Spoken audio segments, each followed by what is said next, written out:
Can you actually make money mining in Star Citizen 323 with a rented prospector?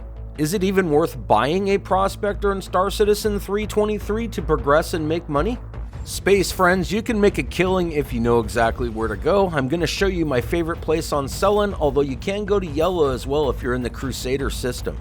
If you want a less people-y experience in Star Citizen while you're prospector mining, just pick any one of the ohm markers and just fly down to a random location on the moon's surface. You'll find that if you fly down to those little imperfections on the moon's surface, that a lot of the rocks that you can mine in the prospector will spawn around there. Now, there really are only 4 places I recommend that you go in the Stanton system if you are in a rented prospector.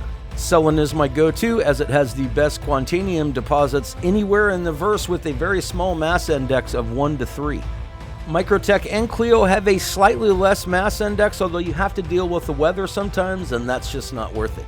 If you are a brand new player to Star Citizen, I highly recommend that you prospector mine in the daylight because it'll be a lot easier on you.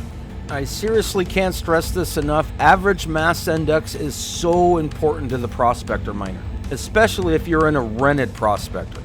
Another change to Star Citizen 323 is master mode, so do not fly around between these deposits in SCM mode, definitely fly to them in nav mode because you can get there a lot faster.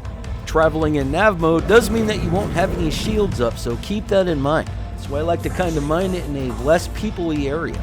So why is the average mass index so important now in Star Citizen 323? One of the best examples I could give is Lyra used to be my absolutely favorite place to go mining in the verse with the prospector, hands down. Lyra can now spawn rocks, which are 1, stuff that you can scoop up right directly off the ground, all the way up to 8, which is the largest mass possible. Cellin now only has a mass index from 1 to 3, so that means the majority of the rocks we find can actually be mined by a rented prospector. Ideally, you'll want to mine a tier 1 element like gold, and hopefully that's going to be in a percentage of at least 40 or more. Unfortunately, this rock only has a little over 33% gold content in it. That means when I break this, chances are the gold will be spread across multiple broken fragments, and I'm not going to have a glorious percentage to scoop up. That's okay though. The other name in the game about being in a rented prospector is don't be too picky on what you take to the refinery. Cellin has really good quantities of Quantanium, Bexolite, gold, Terranite, Agresium, Boras, and Laranite. That's what you mostly want to target. And the good news is, no matter what the percentage, the majority of the rocks you come across can be mined by the rented prospector, which is super duper good. Now, of course, you're going to come across things you can't, but if, say, you're on Lyra, you're going to run into way more rocks that you can't mine there as opposed to here. Almost everyone that starts playing Star Citizen 323 is going to start with around 150,000 aUEC.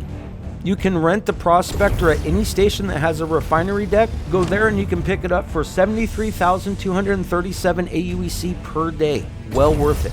Ultimately, what I'm kind of hoping for is just a really fast trip that doesn't take me very long at all, that kind of just pays for this prospector rental.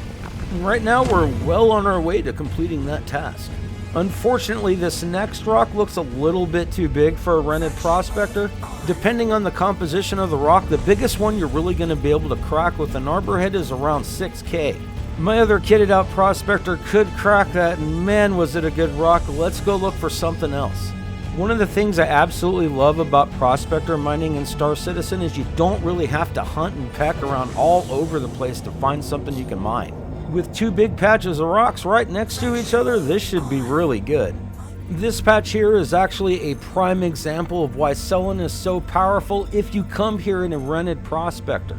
The arbor head basically sucks on this rental and you can't add any attachments.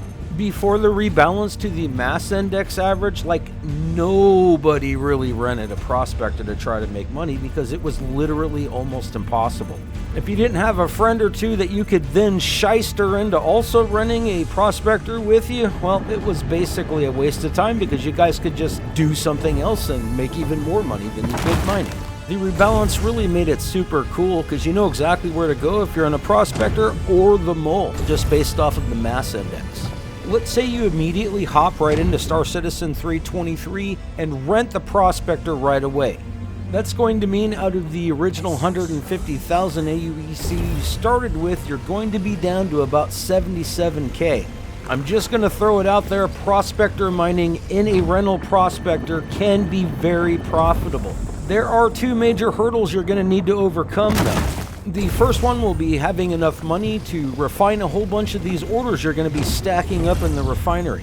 The other major hurdle is making sure you actually have a ship that can transport all your daggone refined loot down to a TDD. If you don't have a ship on hand that can actually transport the goods, I highly recommend you go to any of these space stations that has a cargo deck. Go there and you can actually rent the Freelancer for 62,370 aUEC per day. In order to get that extra money, you can actually sell ore half price at the refinery and get the money right away. Just only do that as much as you need to. A good rule of thumb is to always make sure you have enough money on hand in order to refine a really good order. If it's mediocre, kind of like this order here, you can take it to the ore sales terminal and just get all of the money instantly. Now, I'm only going to be getting half as much money if I do this, so I only recommend you do it when you need to. When taking orders to the refinement center, I only recommend that you use either dink solventation or fair on exchange. Anything else is a waste of money. I'm now going to hop in with my fully kitted out prospector right near the exact same area and see if we can do this even faster. One thing's for sure, I will be able to crack bigger rocks much easier than with that arbor head. So yeah, right when I say that, the very first rock I scan is Quantanium. The next rock is also too big and the percentages suck, so that's also okay. If we don't find something better, I'm definitely cracking this rock here. Maybe this one too, but first let's waste our time trying to crack this Quantanium rock. Yep, it says it's impossible and it definitely means it. Now well, percentages sucked anyway, and we have this really good laranite rock here, so we might as well just get her done and mine this one up. This was literally the very first patch I checked when I swooped down in here and started mining, so yeah. Not going to complain all that much, even though there were rocks here I couldn't mine, there was a rock that I most definitely would mine. Right at this exact moment is when I would take my keyboard, throw it through the window, and then just kick my computer across the living room. The entire server and everyone in it just crashed, but the replication layer took over. Generally, you can expect to wait like 3 to 5 minutes for you to be dumped into a new server, but when you are dumped in there, at least you can pick up right where you left off.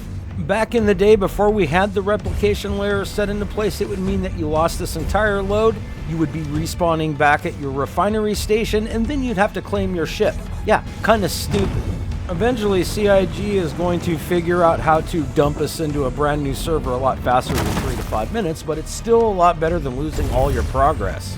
Now, taking into account that the server actually crashed on me, recovered, and then I could pick up where I left off, I'm still going to be completing this trip in record time because I only had to search one patch. Boras might not be worth as much as some of those T1 elements, but I'm grabbing up a whole bunch of 100% pieces, so that's great. Time is money. It doesn't matter if you have a rental prospector or a fully kitted out one, you need to get there and back as quickly as you can. So how much money can you expect to make in a rental prospector if you are a brand new player to Star Citizen? I'm going to lowball you here because it's going to totally depend on your skills and luck, but you can definitely count on making at least 150 to 200,000 per hour in a rental prospector. In 2 or 3 days of dedicated gameplay, you can actually save up enough aUEC to fully kit out a brand new prospector.